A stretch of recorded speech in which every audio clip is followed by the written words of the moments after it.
May God protect our troops. Mr. President, your reaction to the Darlene of AP. Darlene, AP. Yes, thank you. What is your reaction to Governor Cuomo's his announcement that he's stepping down? You called on him to resign. Did you think he would? I respect the governor's decision, and I respect the decision he made. Mr. President, how concerned are you right now about children in schools, given that 94% of children, many of them unable to get vaccinated because they're too young, have now tested positive? What are your concerns, and how concerned are you that schools will not be able to stay open as you've asked for? My concerns are deep, and I'm very concerned. And we all know why. Look, I understand that there are millions of people who decided, adults, who decided not to get vaccinated. And I understand that to badger those folks is not likely to get them to move and get vaccinated. But I also understand that the reason children are becoming infected is because in most cases they live in low vaccination rate states and communities, and they're getting it from unvaccinated adults. That's what's happening. And so my plea is that for those who are not vaccinated, think about it. God willing, the FDA is going to be coming out in a reasonable time frame to say this vaccine is totally safe. We've seen millions of doses around the world, 1 billion doses already, and we know how it's transmitted.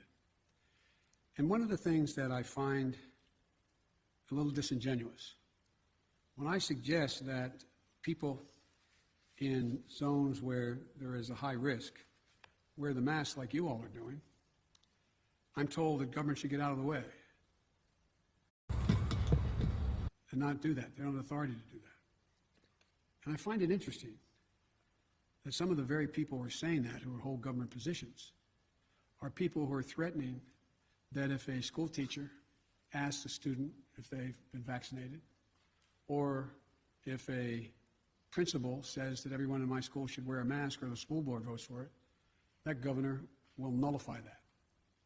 That governor has the authority to say you can't do that. I find that totally counterintuitive and, quite frankly, disingenuous. Do you have presidential powers to intervene in states like Texas and Florida where they are banning mask mandates? I don't believe that I do thus far. We're checking that. But there are on federal workforce I can. And I think that people should understand, seeing little kids, 4, 5, 6 years old, in hospitals on ventilators, and some of them passing, not many, but some of them passing. It's almost, it's just, well, I should not characterize beyond that. On Andrew Cuomo, his resignation, what impact, as the head of the party, what impact does his resignation have on the Democratic Party? I think the impact is all on Andrew Cuomo and his decision to make that judgment, and I respect his decision. In just the last few days, multiple cities in Afghanistan have fallen to the Taliban. There's irrefutable evidence that a vast majority of those Afghan forces cannot hold ground there. Has your current plan to withdraw U.S. troops changed at all? No. Look, we spent over $1 trillion over 20 years. We trained and equipped with modern equipment over 300,000 Afghan forces. And Afghan leaders have to come together. We lost death and injury, thousands of American personnel. They've got to fight for themselves, fight for their nation. The United States, I'll insist we continue to keep the commitments we made, of providing close air support, making sure that their Air Force functions and is operable, resupplying their forces with food and equipment, and paying all their salaries. But they've got to want to fight. They have outnumbered the Taliban, and I'm getting daily briefings.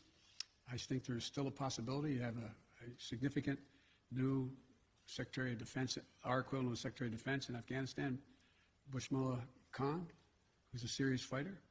I think they're beginning to realize they've got to come together politically at the top, and but we're going to continue to keep our commitment. But I do not regret my decision. Yes, ma'am. Mr. President, on the issue of the infrastructure bill and the work that you have ahead of you now, are you concerned that are you confident that you have the support of all the Democrats on board to get this $3.5 trillion package through? I keep asking you. I know you're here. I was going to say, God love you, dear. Look, I have, as I said, and I'm not referring to you in particular, just overall. I was going over some of the quotes from the moment that I got elected how my plan was dead. This is the exact same plan I ran on. We'll see. I continue to be an optimist. As I told you, I was once referred to by a doctor as a congenital optimist. I think that we can get a significant portion of the, if not all, of the reconciliation bill, the budget they're having to vote on now. I think over the next month, which is the way it's going to work, they vote on all these amendments, and then they get to the business of seeing how they can make it work and then come back. I know you understand this well, but the public wonders what we're talking about sometimes, and decide exactly what's in that reconciliation bill and how much is going to be spent. I think we will get enough Democrats to vote for it, and I think that the House will eventually put two bills on my desk, one on infrastructure and one on reconciliation. Thank you. Thank you so much, Mr. President. I'm just sort of turning to the Delta. Sorry, go ahead. I'm just turning to the Delta variant for a moment. I wanted to see if, in retrospect, you think your administration put enough mitigation measures in place early enough, and whether you should have perhaps heeded some of the lessons from other countries that had data as early as May and June about how the variant spread. No, we knew how the variant spread, and we know the vaccines prevent the spread. So it's like, you know, a lot of countries didn't have the vaccines that we were able to put together to make sure every single American, we had over 300 million 600 million doses of vaccine for Americans. And when we've exported over 500 million, we will over 500 million. So we knew what is disappointing is that more people were not willing to take the vaccine. We've done everything in our power. Well, I shouldn't say there's probably more. We will do more.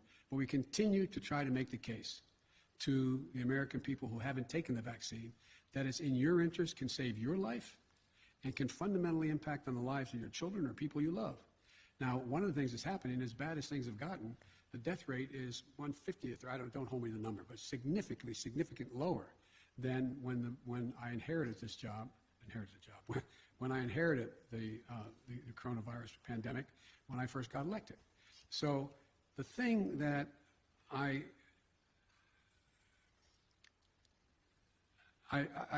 continue to hope that people will overcome their fears, because their fears are based on, some are just as a political statement, but very few. I think most people are worried, and that's why I'm hoping that the FDA will say that we permanently approve of these vaccines, because we have enough for everyone. And I'm hoping that as people realize, and it is picking up, vaccines are picking up, but not at the rate they were before. Remember, I was setting up, stadiums, sports stadiums, and we were doing thousands of vaccines a day.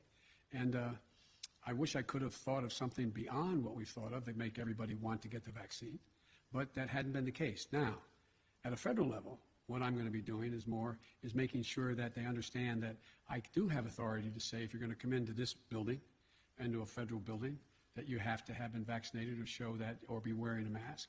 And I think that I'm going to use, and I anticipate that it's probable that the Defense Department will, as they put in place all the mechanisms needed to be able to, in fact, impose or initiate a mandate for all the regular forces and reserves to get vaccinated. But I continue to be hopeful. You see, I had I had a talk with Governor Asa Hutchinson, who said he made a mistake.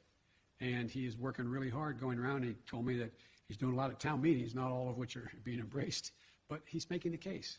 We're going to continue to make the case.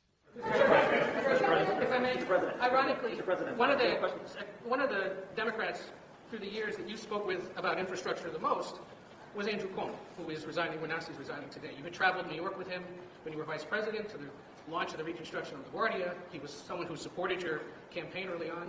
No, you called on him to resign. No, you condemned the alleged behavior. But you're someone who spent a lot of time with mayors and governors. How would you assess his 10.5 years as governor of the state? In terms of his personal behavior or what he's done as a governor? What he's done as a governor. I thought he's done a hell of a job. And, both on everything from access to voting to infrastructure, to a whole range of things. That's why it's so sad. Okay, last question, right here. Sure, Mr. President, I have a question about the significance of the bipartisan nature of the infrastructure agreement. Are there lessons learned from that agreement that can be applied to voting reform, police reform, or LGBTQ civil rights? By you guys or by me? by anyone. I'm sorry, I shouldn't kid, because I was just reading about 50 statements from very serious press people about how my whole plan was dead from the beginning. Look, the lesson learned is being willing to talk and listen. Listen. Call people in. No, let me finish it. And I think the lesson learned is exposing people to other views. And so that's why, from the beginning, on all the subjects you raised, I've sat with people and listened to their positions, some in agreement with where I'm in, some in disagreement. And so I think it's a matter of listening. It's part of democracy. Thank you all so much. Sir, why have you not named an FDA commissioner? I'm not going to comment anymore on Andrew Cuomo. You haven't named an FDA commissioner? Why have you not named an FDA commissioner, sir? Say again? You haven't named an FDA commissioner yet. I was wondering why you haven't found or named a permanent FDA commissioner yet. We're working on that very hard to make sure we can get it passed. Yes. Would you like to see? Can I quickly follow up on your comment on Governor Cuomo? Can you really say that he has done a quote hell of a job, that he's accused of sexually harassing women? Look, you asked two different on the questions. job? I asked the substantive, should he remain as governor, is one question. And women should be believed when they make accusations that are able to, on the face of them, make sense and investigate it. They're investigated, and the judgment was made that what they said was correct. That's one thing. The question is, did he do a good job on infrastructure? That was the question. He did. As a governor. No, the question was, correct me if I'm wrong. How was he as a governor general? Was the Outside of his governor personal generally, behavior. obviously, Outside of his personal behavior. outside of his personal behavior? Okay. Can you separate the two? since No, it's I'm all- not. I was asked a specific question. Okay. I'm trying to answer specifically. What do you want to ask me specifically? Well, I'd like to ask you about infrastructure as well. Given that you have said this is such an urgent bill that needs to be passed, why not have the House take it up immediately for a vote? We'll get it done. I'll get both. Thank you. Mr. President, would you like to see the FDA speed up approval of the coronavirus vaccine?